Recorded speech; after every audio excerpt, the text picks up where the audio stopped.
Hello. Welcome back to the last week of October. Oh, this is where my sadness comes in. Oh, but then it will be my birthday month, so. You know what that means? Christmas. Christmas time is here. Not yet. Tomorrow it can be, but not today. Dude, I got you the best card already for your birthday. You just already found it? Yeah. Nice. I know, I'm like, I should throw a rager for my 25th, and then I'm like, no. I took it off, so we'll probably just like go to Denver or something. You know, we can do our belated 25th, my 26th, when we go to Disneyland next year. Yeah. We have to do it. I don't know whenever we're going to get a chance again, because I feel like the next opportunity, at least some of us will have kids. Yeah, we have to go for sure. Yeah. So we got to start saving. Yeah, we're going. And then October is in between our birthdays. Oh, wait, we're going in September. Yeah. But still, that's close enough to both of our birthdays. I think it would be so much fun with, like, the four of us. We can actually, like, put money together to get, like, to stay at one of the resorts. Because it would be cheaper that way. Just Definitely. Get 2 queen beds. Mm-hmm. We can share a bed. Yeah. All right, I like it. Okay, so anyway, welcome to Historia. We have a fun episode today. It's going to be very like, it's just fun. Okay.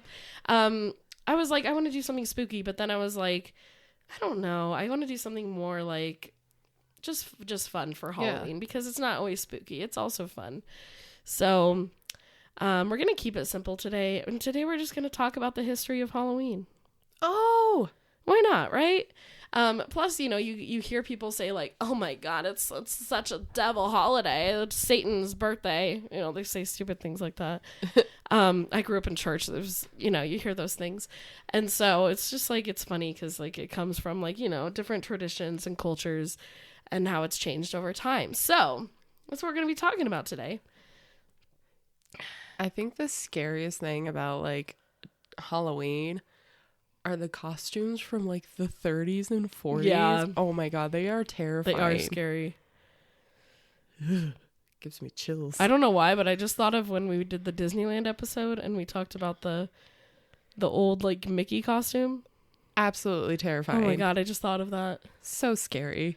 Well, what are you going to be this year? I don't know, because for work we were going to do a Cards Against Humanities. And I think we're still going to do it. But, like, we just had, like, I was telling Kylie earlier, we just had, like, a really big, like, layoff. Oh, yeah. Too soon. Yeah. But, so I'm wondering if we're still going to do it because my department is very small. Yeah. So I'm going to talk to my coworkers about it. But, like, because I told James about, like, the party that you're having. And I'm like, well, we have to come up with costumes then. Yeah. So it's probably going to be, like, last minute put together, just like my Visco girl one. Heck yeah. Yeah, we're just doing so. I like wanted to be more creative, but I'm running out of time, so I think we're just doing the ketchup and mustard, and our dogs will be hot dog and hamburger.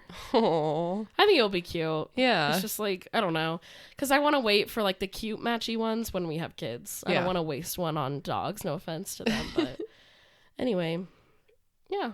James was looking at a gorilla costume at Target.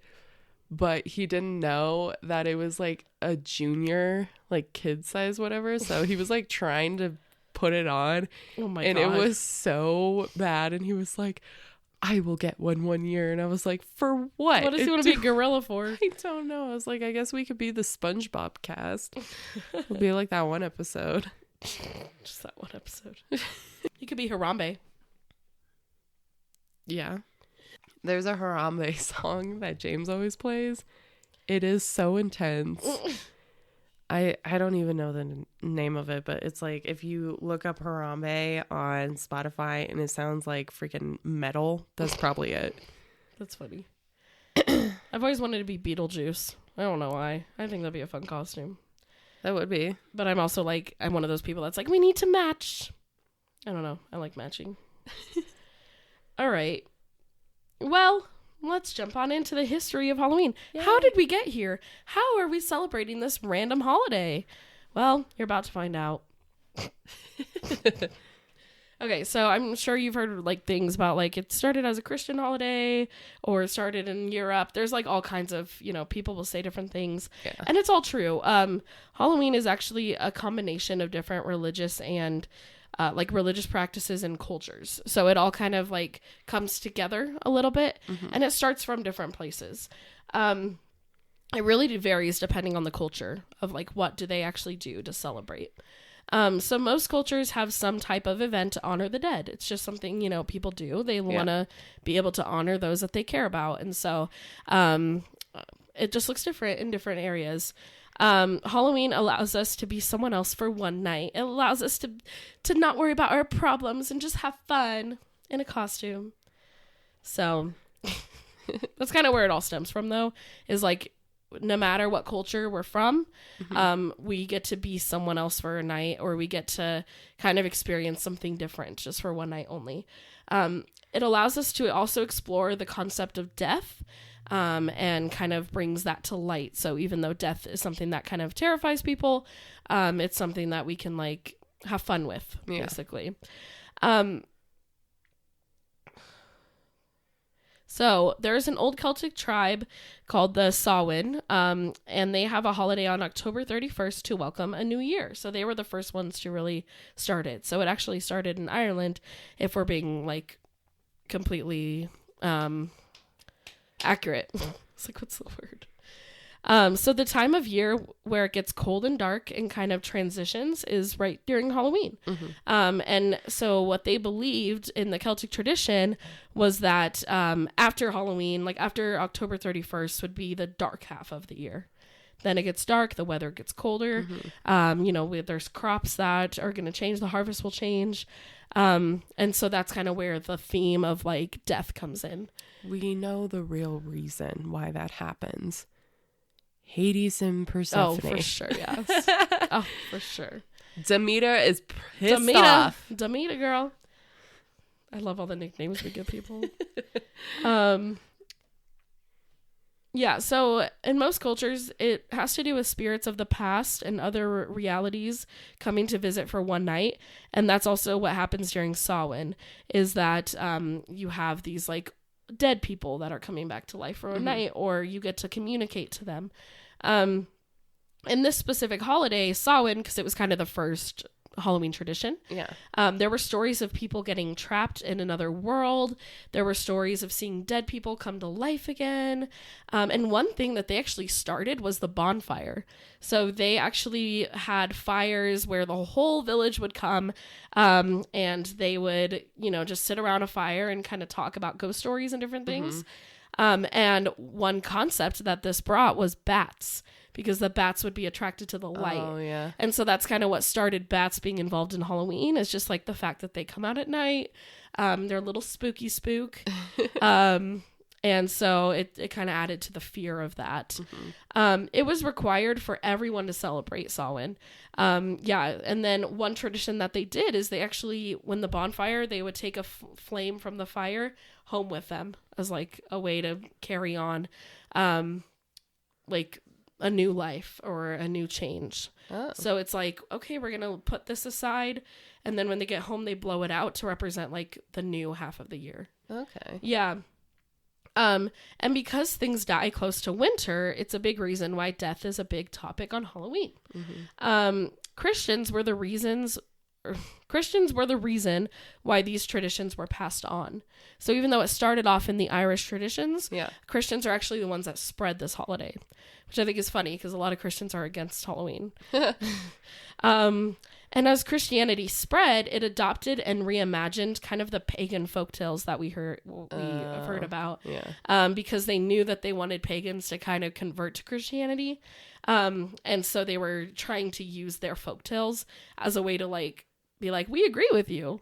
So it was kind of a way to convert them to Christianity. Wow. Yeah.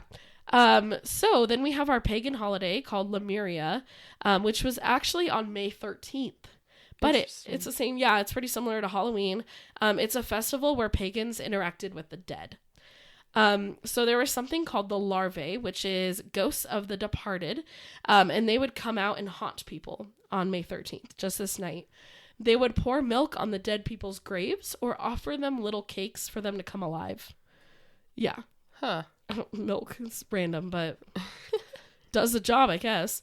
In 609 AD, May 13th became All Saints' Day, a day to honor holy dead Christians. And this was like mostly like the priests, like the people who would spread the word. It kept similar concepts of Lemuria, and it became a huge success, which I'm sure you all have heard of, All Saints' Day. And All Saints' Day eventually became known as All Hallows' Day, and then it was moved to November 1st. So Samhain was on October 31st, so they couldn't use that day, but they liked the idea of like, you know, kind of those darker things coming to light on one night. And so then they decided, we'll just make it the day after Samhain. And then it became November 1st. October 31st also became known as All Hallows Eve. And then it was shortened to, or it was All Hallows Evening, and then it was shortened to All Hallows Eve. And then they made it Halloween. Wow. So they kind of just like shortened it into the word Halloween. And then November 2nd became All Souls Day to honor all the fallen Christians. So this is like not just the saints, not just like the people in charge, but like all of the Christians that have died, basically. So there's 3 different days: October 31st, November 1st, and November 2nd. So you can't celebrate Christmas till November 3rd. I'll remember that. Yeah. So this is where Halloween gets associated with spirits and death. The church also established the idea of trick-or-treating. It kind of came up with that, not the exact concept, but they did something very similar.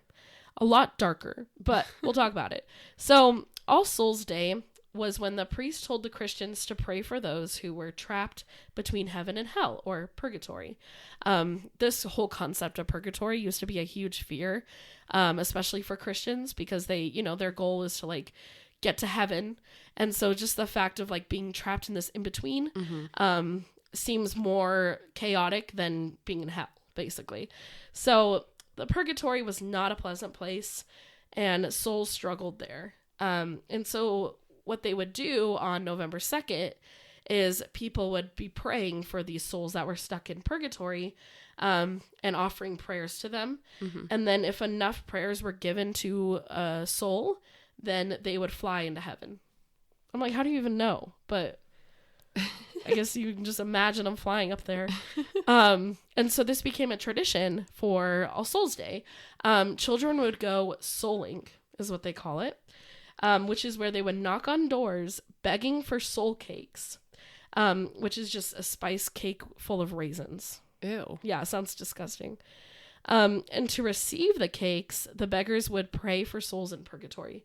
So you basically knock on the door and they're like, here's your cake. And then they have to be like, oh, Lord, please let this person go up to heaven. I don't know. And then they get their cake. What the? It didn't start trick-or-treating, but it's kind of similar to the concept. Anyway, that's just kind of the beginning of it. So then I'm going to talk about a few different like traditions, or, you know, like things that have to do with Halloween, starting with witches. And I know we've already talked about the Salem witch trials. If you want to check that episode out, we kind of just go over the basics of what a witch is, and then, you know, all of the chaos that went into that. But, witches were basically known to be like demons come to life. Demons and witches were responsible for all things bad, and their goal basically as a society was to hunt them and kill them. They didn't want any witches to be alive. It was usually just women who passed down folklore, and really believed in those different traditions, and religious people were totally against this. So yeah, we talked about that in that episode, but a lot of witches were known to live alone and to be crazy. Witches were the closest connections to demons, and knowing that they lived alone, they kind of had this idea of like the witch will be cleaning their house all day. Makes sense. They have nothing else to do, I guess. Do spells and then clean their house. And so they became associated with cleaning products, such as like a broom, because they know that they'd have to sweep their house, you know. And then their broom ended up becoming their actual transportation. So another thing that every household had was a cauldron. And so they believed that the witch would have a cauldron as well. And then this would be where they'd put their potions and do their spells in. So then we have the witch hat, which was just known to be different because it was more pointy than other hats. Yeah. Oh. Anyway, they were like, oh, how dare they wear that? And then the black cat became associated with it because black cats were very mysterious. They hung out by brooms all the time because, like, you'd leave your broom outside. Yeah. So they'd hang out by the brooms. So because of that, they kind of became associated with witches and Halloween. And then, you know, go listen to that whole episode. Stupid. Yeah, it's dumb. I'm like, guys, really? Relax. It's just a cat. Yeah. It's probably waiting for a mouse. It's just a poor widowed woman trying to clean her house. And then we have a big concept of Halloween, which is wearing a mask. I don't mean like a COVID mask, like a costume mask. Yeah. This actually became a big thing back then because the beggars would go around on Halloween and beg for alcohol. And they wore masks to hide themselves since they would threaten people until they'd give them alcohol. I mean, the concept of wearing a mask for certain, like, you see this in, like, paganism. Yeah. Like, every single, pretty much culture has some sort of, like, holiday or festival to where you wear a mask. Right. And do something. Like, when we discuss, like, Krampus or, like, any of those, like, they wear a mask. They do whatever. Superheroes wear a mask. It's like any time where you want to get away with something without people knowing who you are. Mm-hmm. Yeah, for sure. Or you're just dressing up. Or it would keep pretty much wearing a mask would like keep things at bay. Yeah. Or like from getting like possessed or whatever. For sure. Yeah, there's a ton of reasons, but they're definitely a huge part of Halloween. So then we're going to move to Britain. And the reason for this is because they were also kind of at this time creating their own traditions. They actually began dressing up in costumes. Mm-hmm. So they were the first ones to do that. So they would go to different houses in costumes and they would put on small plays. So they would ring a doorbell and it's kind of like caroling, but they would perform a play. I just imagine that. Like you just open the door and everyone's like, to be or not to be. They'd often be rewarded with food and sometimes even money. Oh. So this was a way for them to kind of get what they needed, but also like put on a performance. So in 17th century England, there was a guy named Guy Fawkes. Guy Fawkes. He was a Catholic terrorist. So on November 5th of 1605, he tried to blow up London's House of Lords with kegs of gunpowder. Oh my gosh. Yeah. He was found guilty and hanged. His body was cut in pieces and they were thrown in a fire. Many years that followed, on November 5th, on the same night, people would mock Guy Fawkes. They wanted to kind of be like him a little bit, or they would just make fun of him. So a lot of people would walk around wearing masks and causing chaos in the streets. It was like a night to just go crazy. This ended up being called Guy Fawkes Day or Bonfire Night. It was called both things because you would always have a fire to just like burn things. I know, right? The New England Puritans were not for celebrations of the dead. They felt that it was very evil and dark. So they were kind of the first ones to be like, guys, why are we doing this? This is so bad. Classic Puritans. I know, right? So pure. Just kidding. They tried to stop any ideas or celebrations of Halloween. Some of the Guy Fawkes celebrations were brought to America, and some settlers supported traditions that went against the Puritans. Of course. Of course, yes. Gotta be the rebels. In 1833, that's when the first celebrations actually came to America. So America really took a while to catch on to these ideas.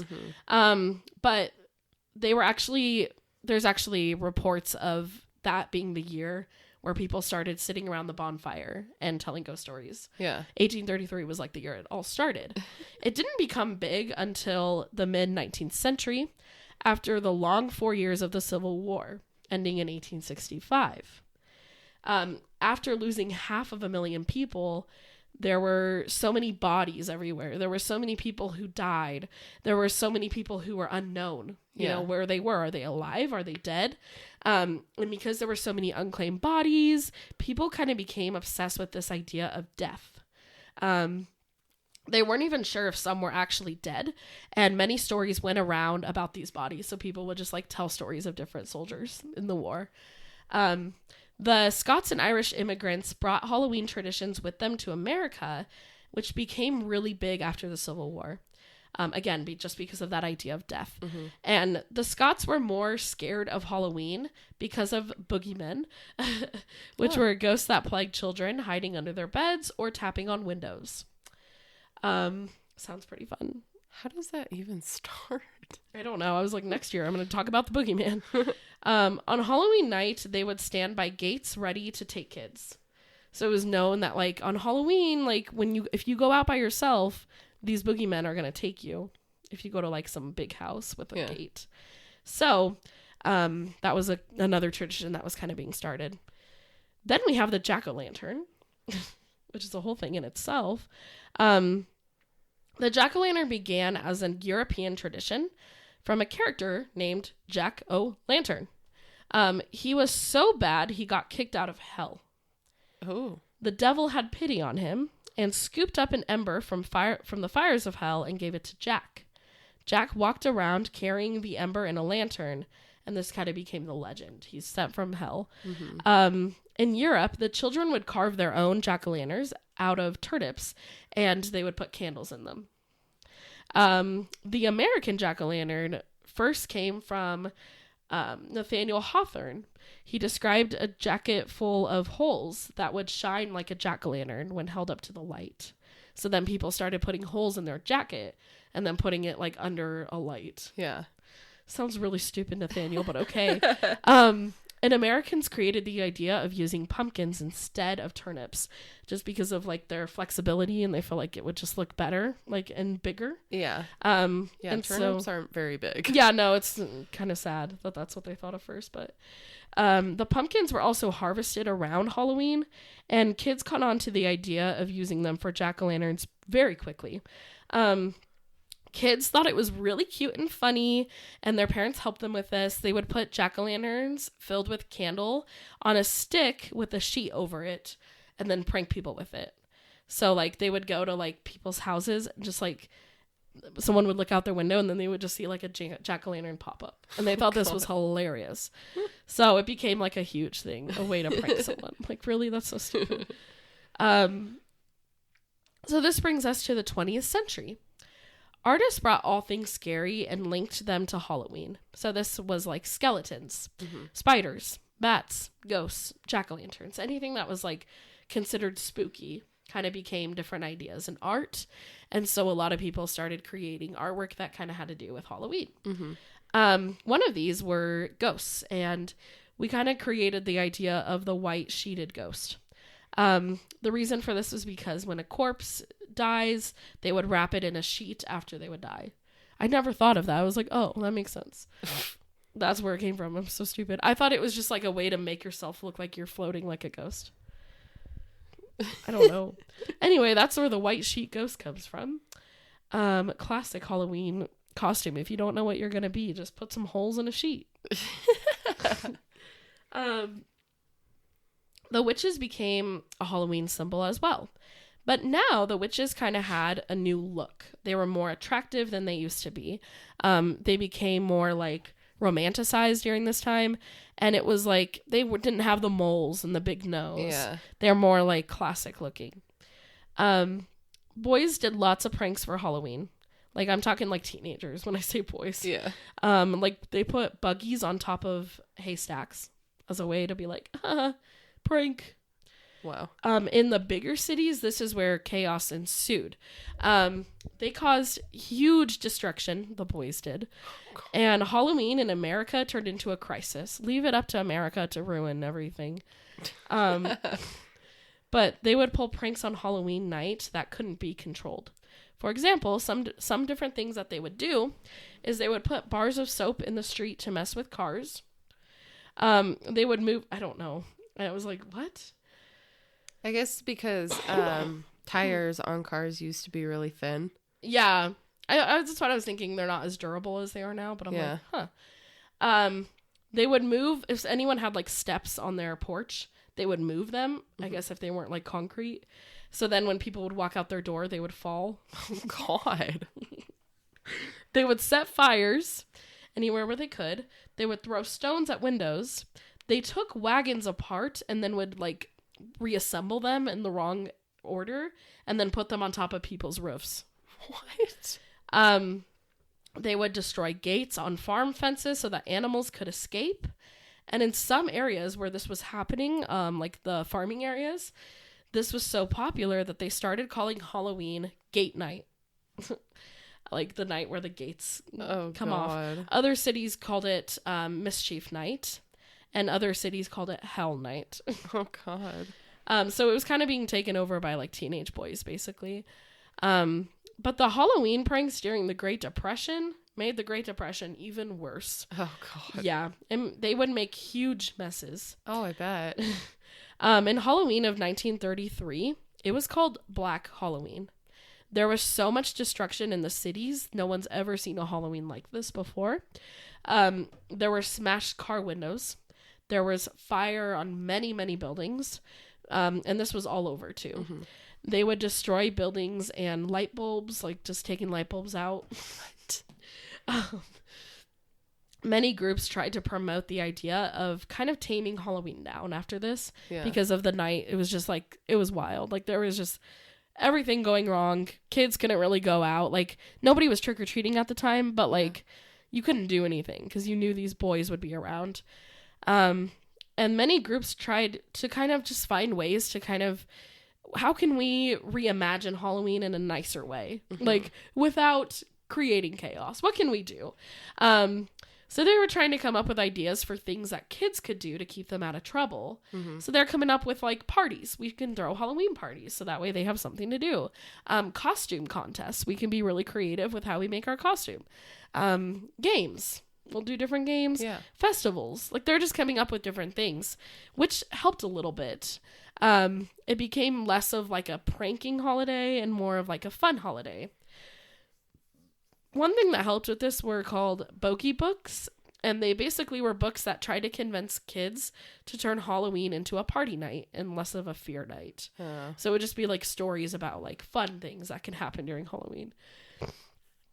The same company who made those books, I forgot to write down the name of the company, but they also made paper masks and costumes.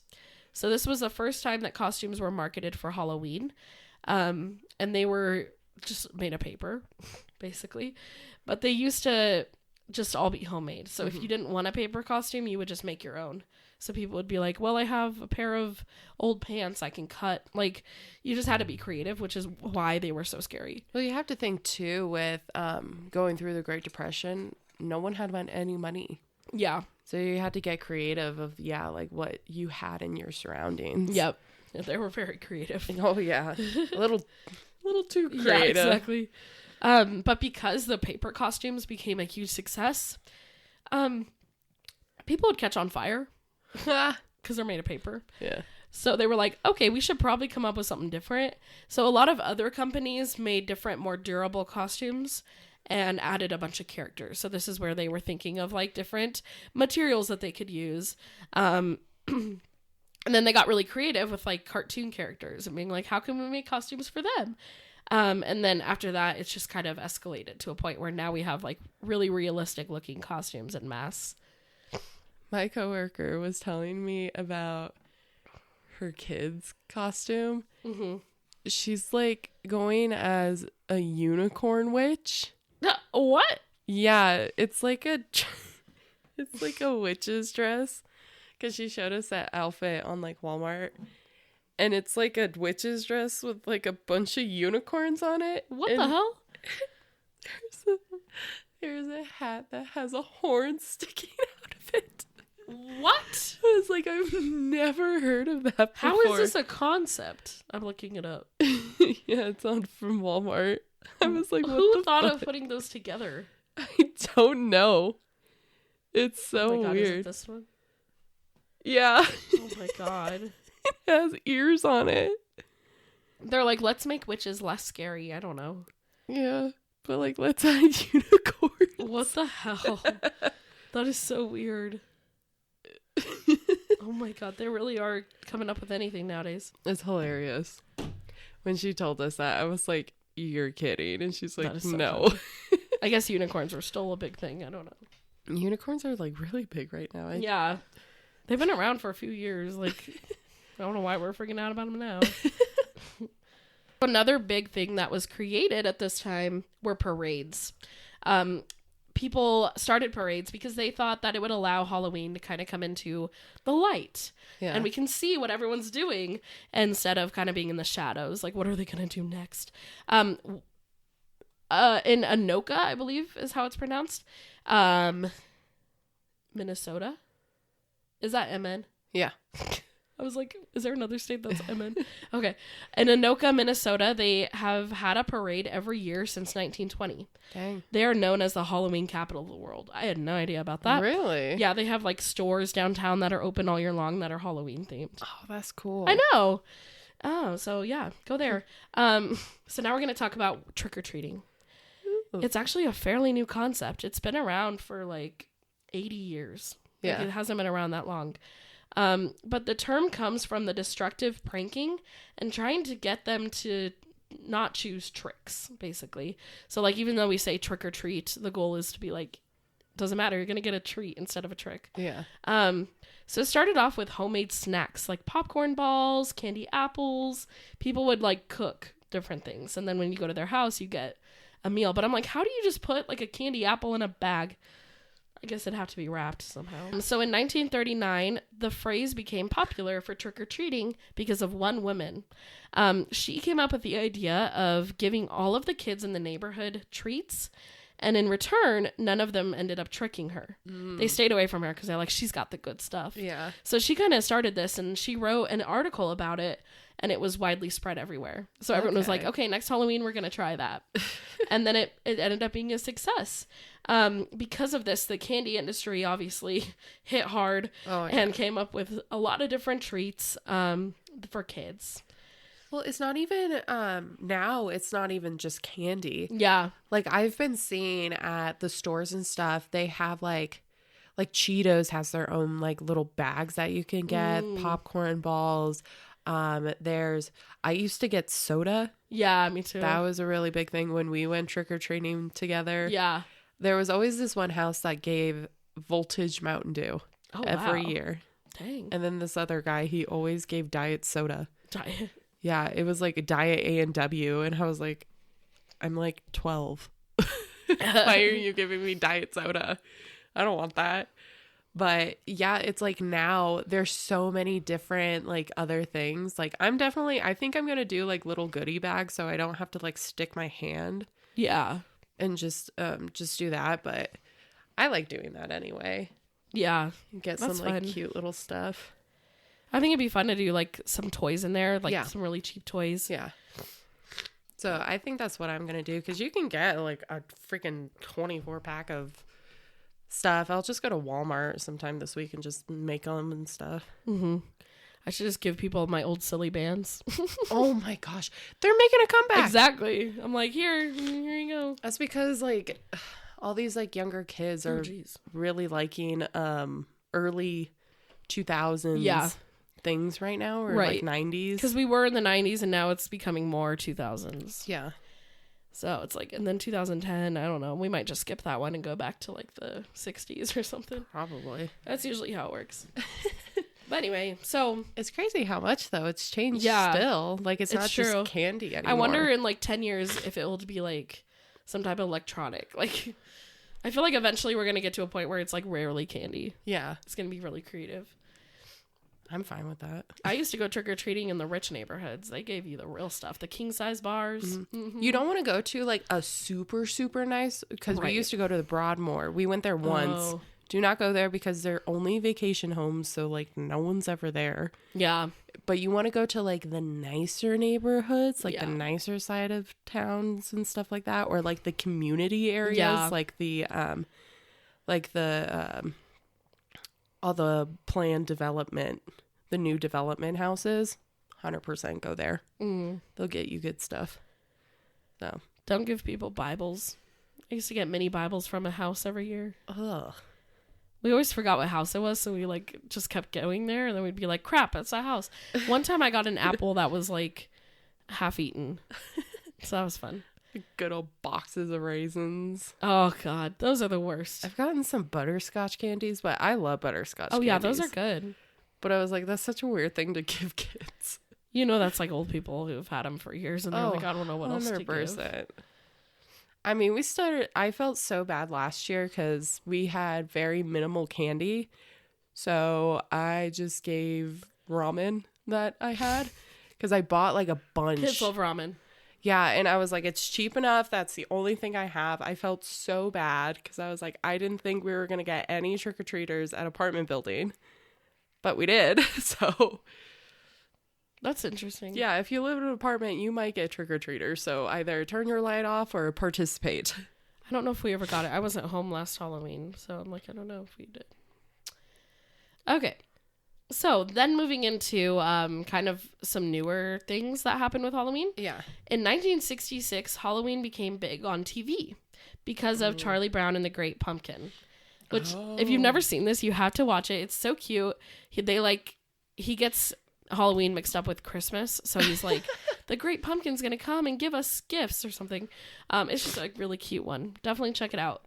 But because of this, people started creating shows about Halloween. Mm-hmm. And then John Carpenter came out with the movie Halloween in 1978. Oh my gosh. This was the first Halloween-themed film ever. Really? Mm-hmm. Yeah. Oh. So there were scary movies. Yeah. But there was none that really had to do with Halloween itself. So this was like the first one to really talk about like what happens during Halloween. I know. I'm like, how did it take him that long to think of making a Halloween movie? But I don't know. This is just a fun fact. In Halloween, Michael Myers' mask was actually, it used to be a Captain Kirk mask. And then they were able to like paint it to where it would look different. And so it was actually Captain Kirk. Oh, it was like what, Sean Connery or something? Yeah. And then it ended up becoming Michael Myers. Yeah. So I don't think they were expecting it to become such like an iconic character. But yeah, so movies started coming out. People were obsessed. And then they were also like, they were noticing that because of these scary movies and like costumes that were happening, a lot of adults were really getting into Halloween too. Mm-hmm. And so they're trying to think of different ways that they can entertain adults. So then haunted houses were created. And then there's also some parades in like big cities like San Francisco and New York City where you wear the total opposite of who you are as your costume. And so it's a way to kind of celebrate like pride and like just like being whoever you want to be. And then of course there's the sexy costumes. Sexy nurse. Yeah. And so there's a lot for adults as well nowadays. One thing, the last thing I want to talk about is like the myth or perhaps just like big worry that a lot of adults have about not letting their kids go by themselves to trick or treat, which I get. But there's always the talk of like the razor blade in the apple, the poisonous candy. And there's actually not a lot of proof that there's ever been a razor blade in an apple, or maybe that somebody came up with the idea and then it inspired someone to do it. But you don't have to worry about that too much. I think just be careful with what your kids bring home. But that's also a big thing that happened is like a lot of worry of what would happen to kids. You have the one with the candy man who pretty much gave his kids cyanide. Right. There has been stuff in the past. But it's like even that like was shady AF because he literally just stapled the top of the pixie stick. Right. So that's the thing. You have to look out for things like that. I think it's really important for like after your kids bring home the candy, just do like a quick run through to make sure that like there's nothing crazy in there, or like if there's like an open can, like anytime, even with like with me growing up, like if there was like an open wrapper, I was like, oh, no. It's not good. Yeah. Because I didn't think, oh, there's going to be drugs or something. I'm just like, my immediate thought was like, oh, if it's open, it's disgusting. It's hard. Yeah. And so I would just throw it away. So that's like not my first option. But definitely as like a parent, just kind of just check through. And as a parent, you're going to go through it anyway because you're going to eat steal it all. it. Yeah. That's what I'm going to do. After like 2 days, the kids are going to forget about their candy and then you just get to eat it all. Plus, you want to minimize how much your kid is eating for the candy, especially like it's a lot of sugar. Yeah. Especially depending on what they're eating. Like, give them minimal access. I went trick-or-treating with my niece and nephew last year. It was a lot of fun, but like my nephew would just like, as we're walking, he would like eat like 10 pieces of candy. He's so funny. He loves chocolate. Oh my God. All right. Well, that's the history of Halloween. I thought that was just a fun one because it's a history podcast. Well, yeah. Halloween's in like 2 days. Yeah. When you're hearing this, it's tomorrow. So congrats. Mm-hmm. And then I'll never be happy until next October. I'm just kidding.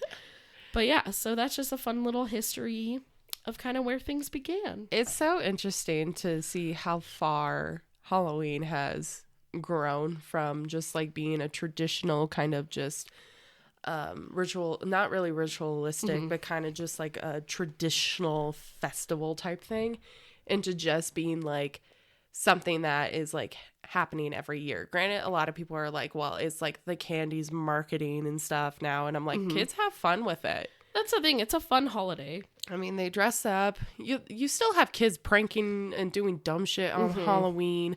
And as you get older, like once like the kids are done in that trick-or-treating phase, they're still like doing something by like hanging out with friends, going to like a spooky like haunted house or something. Like it's more than just like helping the candy corporations and stuff. Like that's part of it, yeah. But like some people also want to like celebrate some different aspects of it as well. For sure. Yeah, I mean like trick-or-treating is so fun. You know what I mean? Like I can't imagine growing up and never being able to trick-or-treat, because I know some people don't celebrate Halloween. Yeah. But like it's just fun. Like even though I never ate all the candy, I never thought about how many Reese's were in my bag, but like it was a blast just like getting candy from strangers. It's kind of funny. It's a funny concept. Like children begging adults for candies, like strangers at their house. It's funny, but yeah. I mean, it helps too, like if you're trick-or-treating in your like neighborhood stuff, to like meet your neighbors. Right. Like see who you live by, because honestly, you never know who you live next to. Yeah, that is true. So it's like, honestly, it's kind of like a good way of just saying like, hi, I'm your neighbor. Like, are you crazy? Yeah. Also, don't leave I always feel bad for the people that are like, they leave their bowl out and it says like, take one. Oh, no one ever takes one. Don't do that. Because then there's no candy for everyone else. Yeah, if you're not going to be home, just don't do it. Yeah, just keep your lights off. Yeah. Anyway, where can you find us? Giving so many good advices today. I know, right? You can find us on Facebook, Instagram, TikTok, and YouTube at Historia the Podcast. You can email us at historiathepodcast@gmail.com. Yay. So we'll be jumping into some fun episodes coming up. All November. It's going to be interesting. So, yes, for sure. Please let us know if you have any ideas, topics, suggestions. What is the craziest thing that you have gotten on Halloween while trick-or-treating? Yes. Or doing whatever? Because I'm very interested. I think when I tell people that I've gotten sodas, they're like, really? And I'm like, hell yeah, because you could buy like a 12-pack or like a 24-pack for like $13. Yeah. And it's like, are you really going to have that many trick-or-treaters? That's the thing I'm curious about, is how many trick-or-treaters are we going to have over here? I hope we get quite a bit, but it's also a Monday, so you never know. Yeah, it'll probably be earlier. Yeah. They'll come out pretty early, but. So, it is what it is. I'll watch some spooky movies. Yes.